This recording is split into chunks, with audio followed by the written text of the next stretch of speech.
Bonjour, bienvenue à cette présentation de l'atelier de révision sur la prévision de la demande dans le cadre du cours de gestion de la demande et des stocks. Nous sommes ici à la séance 3 du cours. Voici l'énoncé qui provient en fait de l'examen intra de l'année dernière.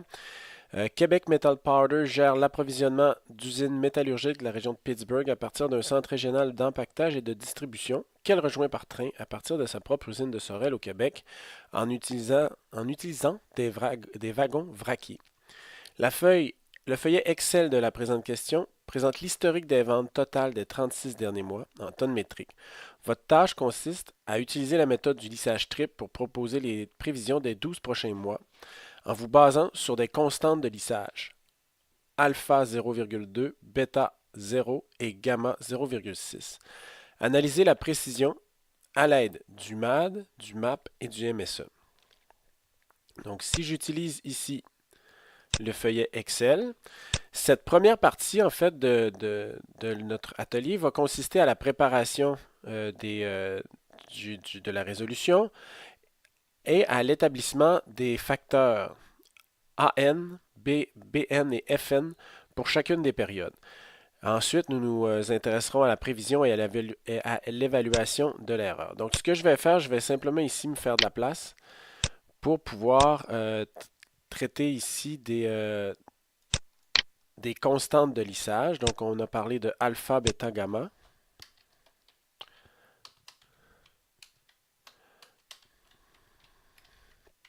On a dit 0,2, 0,2, 0 et 0,6. Donc 0,2, 0, 0,6. Ce que je vais faire aussi, je vais me faire ici un espace de synthèse de l'évaluation. Donc on a dit le MAD, le MAP et le MSE. On va donc préparer notre espace de résolution. Donc, pour la rigueur, là, étant donné qu'on va faire référence souvent à N, comme l'indice de la période, là, ici on a des mois, on a des années. Donc moi, je vais me faire une colonne N ici, qui va vraiment aller de 1. Donc si je clique sur CTRL et que j'accroche ici le coin, donc ça va incrémenter jusqu'à, voilà. Donc on a le N, on aura le AN, BN et FN. Ça ici, je vais simplement m'assurer de la mise en page en ajoutant ici l'indice. Même chose pour le B.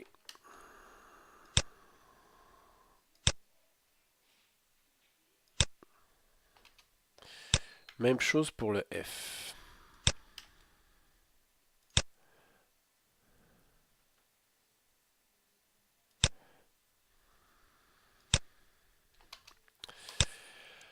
OK. Donc, ce qu'on va faire, c'est qu'on va initialiser ces paramètres. Pour la première année, on sera capable d'aller chercher la moyenne de nos périodes. Et ici, donc, faire correspondre là, notre premier paramètre, là, AN, à la moyenne des valeurs durant la première année.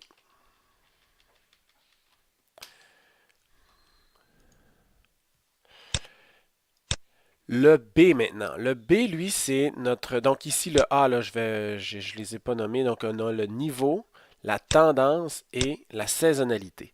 Donc le niveau, c'est un ordre de grandeur. Est-ce qu'on a des ventes ici là, en moyenne de 10, en moyenne de 1 million? Donc c'est en moyenne de ici 1055. La tendance, c'est est-ce qu'il y a croissance, décroissance et de combien entre chaque année?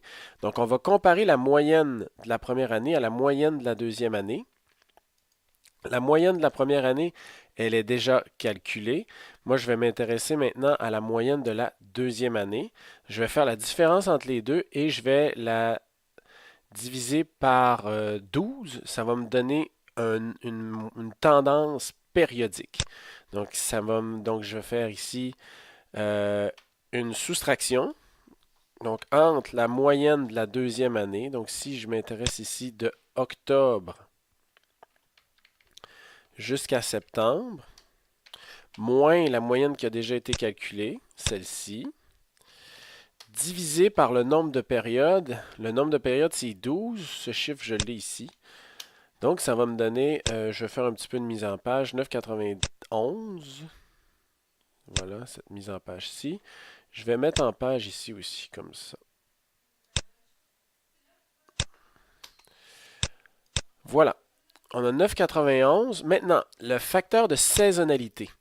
C'est comparer, en fait, comment la demande d'une période, compare, en fait, comment la demande d'une période s'établit en fonction de la moyenne de l'année. Donc, la moyenne de l'année, on l'a déjà calculée.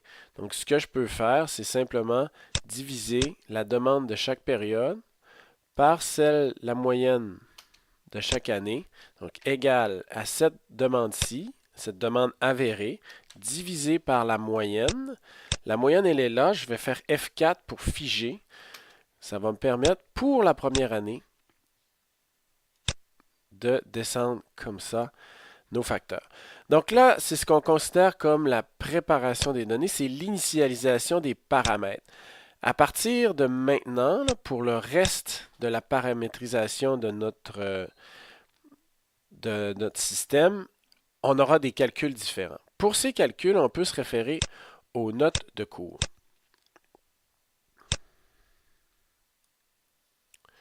Donc, je suis ici. Pour chaque année, pas pour chaque année, pardon, pour chaque période, l'estimation du niveau sera ici une pondération. Donc, on a le facteur alpha qui est là. Le facteur alpha va accorder de l'importance à la dernière observation. Xn, c'est une demande avérée. C'est la dernière observation. Par exemple, si je m'en viens ici, le n, ce sera celui de la 13. Là. Donc, le facteur de tendance de la période 13 sera une pondération entre cette demande avérée, le 11,32, et le niveau estimé précédent. Donc, ce niveau estimé ici, le niveau estimé pour octobre sera une pondération entre la dernière observation, celle d'octobre, et le dernier niveau observé. Donc, c'est ce qu'on peut lire ici. Le dernier niveau observé, c'est celui de n-1. Il sera pondéré à l'inverse, donc 1 moins le facteur alpha. Et ce sera la somme des deux, donc la pondération entre la dernière valeur observée et le dernier niveau estimé. Donc, je reviens à pour chacune, donc on aura égal à ce facteur alpha qui est ici. Je vais faire F4 fois la dernière observation plus 1 moins alpha, F4, fois le dernier niveau observé. Donc, c'est ce que j'ai ici.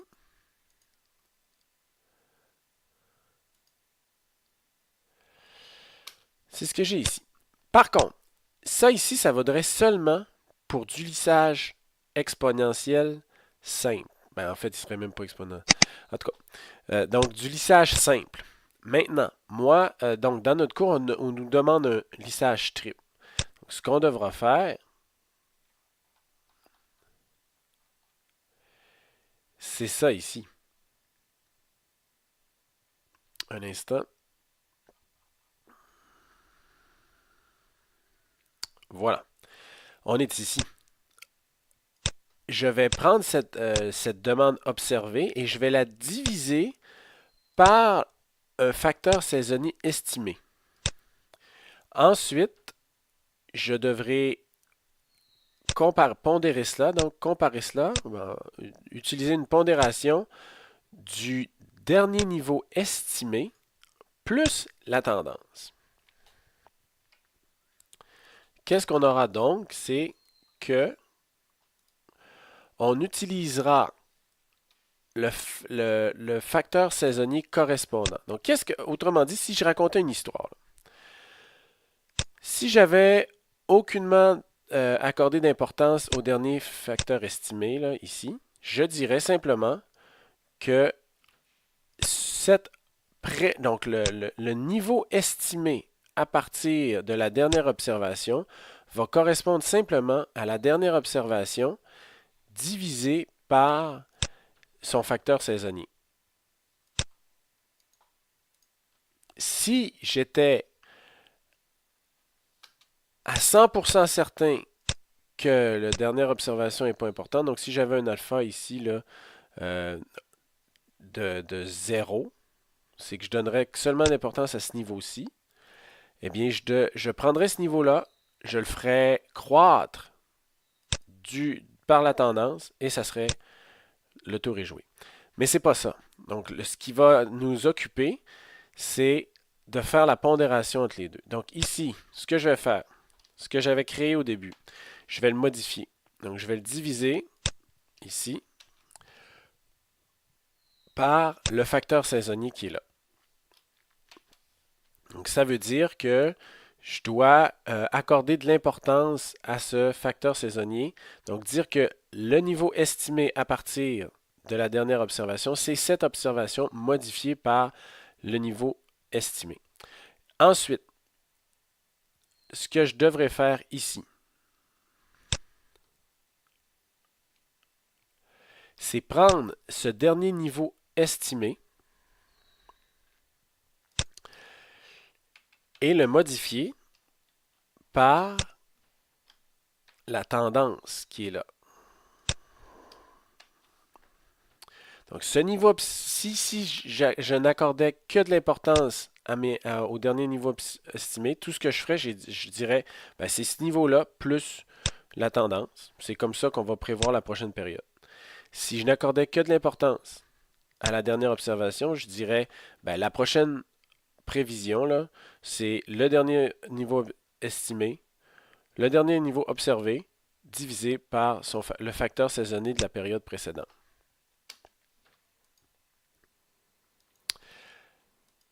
Mais ça sera simplement un mélange, pas un mélange, mais une pondération entre les deux. Donc voilà pour cette estimation des niveaux. Donc à partir d'une période, je peux estimer le niveau de la prochaine demande de cette façon. La tendance maintenant. On va se rapporter ici. Donc la tendance estimée, ça sera une pondération. Encore là, c'est la même chose. Il y a une pondération entre le dernier niveau, le niveau présentement estimé, le niveau présentement estimé et le dernier niveau estimé, cette différence, plus la pondération inverse de la dernière tendance estimée. Ici, évidemment, là, vu que le bêta est de 0, là, c'est un exemple moins probant. Donc, qu'est-ce que je dis? Donc, égal à bêta figé F4 plus, qu'est-ce qu'on disait? Non, pas plus, fois la différence entre les deux niveaux, donc ce niveau-ci moins ce niveau-là, plus 1 moins bêta, F4, fois la dernière tendance estimée. Ce que je vais faire maintenant, je vais prendre une pause, donc c'est la fin de la première partie.